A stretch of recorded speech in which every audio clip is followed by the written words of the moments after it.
right, so we got a really nice rose right here. There's lots of rose hips. These are typically, you don't have the sepals left. So most of these, the sepals have come off because they fall off really easily.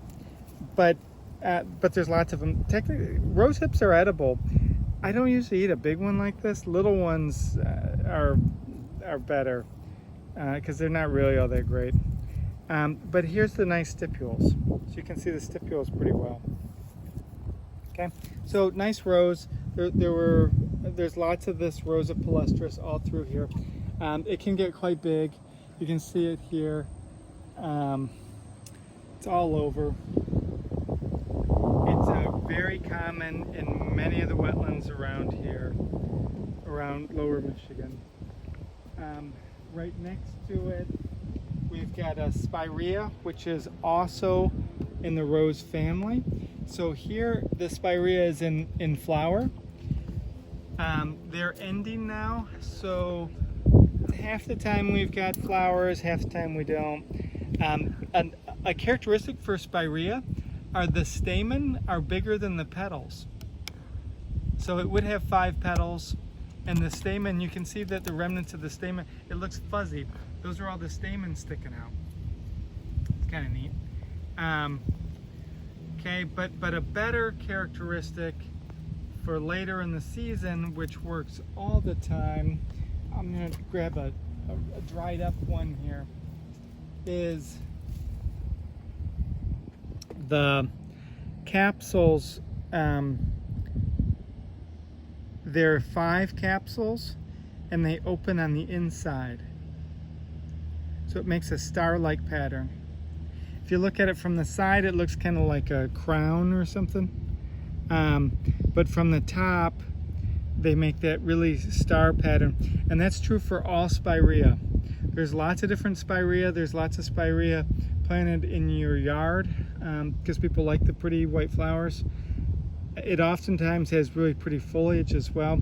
So you can find spireas that have very different leaves than this, but will still have those 5 carpels that open on the inside.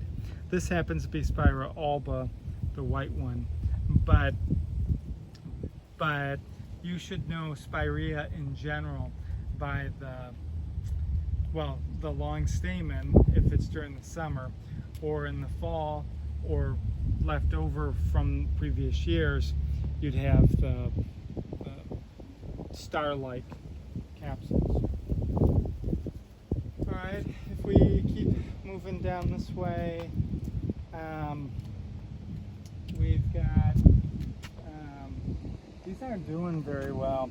This is a dogwood. This has actually got too much water for it, so they're not happy.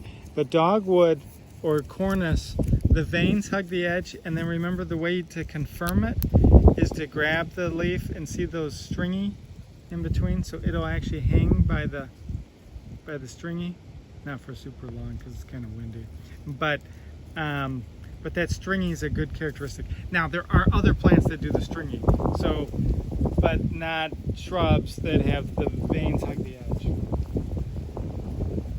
There's several species of dogwood here, and you need the berries to identify the species. And where it's a little drier, they'll have berries. Right here, they're just struggling to stay alive.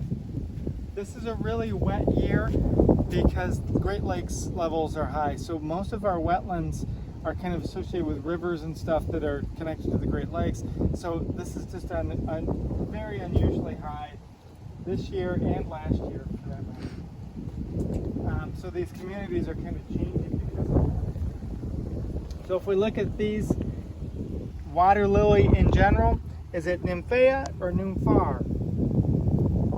So it's Nymphaea because it's got the little teeth.